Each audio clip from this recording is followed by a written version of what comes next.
बहुत समय पहले की बात है।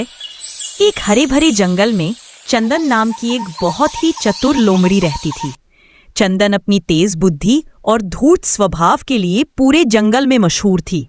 वहीं उसी जंगल के एक ऊंचे पेड़ पर एक मूर्ख और घमंडी कौवा रहता था, जिसका नाम कालिया था।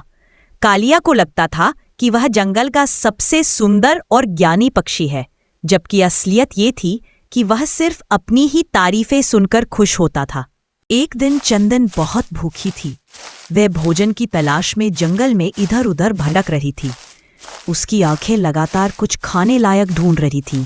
चलते चलते उसकी नज़र एक ऊंचे पेड़ पर पड़ी, जहां कालिया कौवा एक डाली पर बैठा हुआ था।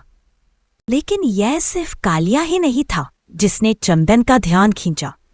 कालिया की चोंच में एक बड़ा और स्वादिष्ट पनीर का टुकड़ा फंसा हुआ था, जिसे वह शायद कहीं से चुरा लाया था। उस पनीर के टुकड़े को देखकर चंदन के मुंह में पानी आ गया। उसने सोचा, वाह, कितना शानदार भोजन है।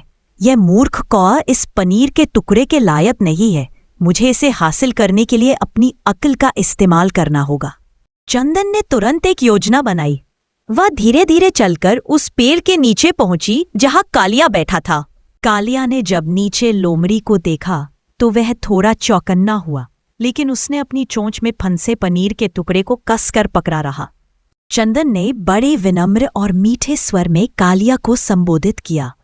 उसने अपनी सबसे मासूमियत भरी आवाज निकाली और कहा, ओह प्रिय कालिया जी, आप कितने भाग्यशाली हैं कि मैं आपको आज देख पाई। कालिया ने पनीर को और कसकर पकड़ा और बिना कुछ बोले लोमड़ी को घूरता रहा। चंदन अपनी बात जारी रखती है, हे वन के राजा, आपकी सुंदरता का तो कोई जवाब ही नहीं है। आपके पंख कितने चमकदार और काले हैं, जैसे रात का अंधेरा भी आपसे शर्मा जाए। और आपकी चाल, जब आप उड़ते होंगे तो ऐसा लगता होगा जैसे हवा भी आपकी गुलाम है। कालिया, जो अपनी तारीफें सुनकर अंदर ही अंदर बहुत खुश होने लगा, उसका सीना गर्व से चौड़ा हो गया। चंदन ने देखा कि उसका जाल काम कर रहा है। उसने अपनी बात को और आगे बढ़ाया। मैंने सुना है कि आपकी आवाज तो आपकी सुंदरता से भी लाखों गुना मधुर है। लोग कहते हैं कि जब आप गाते हैं तो पूरा जंगल अपनी धुन पर नाच उठता है। मैं दूर दूर तक भटकी हूं, पर मैंने कभी इतना सुरीला गायक नहीं देखा। क्या आप मुझे अपने दिव्य गायन का एक छोटा सा टुकड़ा सुनाकर मुझ पर कृपा करेंगे? कालिया कौवा, जिसे अपनी आवाज पर जरा भी नियंत्रण नहीं था और न ही वह गा सकता था, वह चंदन की इन मीठी मीठी बातों को सुनकर पूरी तरह से पिघल चुका था। वह पूरी तरह से भूल गया कि उसकी चोंच में अमूल्य पनीर का टुकड़ा फंसा हुआ है। उसे लगा कि अगर उसने मना कर दिया तो चंदन और पूरा जंगल सोचेगा कि उसकी आवाज अच्छी नहीं है। घमंड ने उसकी बुद्धि को पूरी तरह से ढक लिया था। बस फिर क्या था?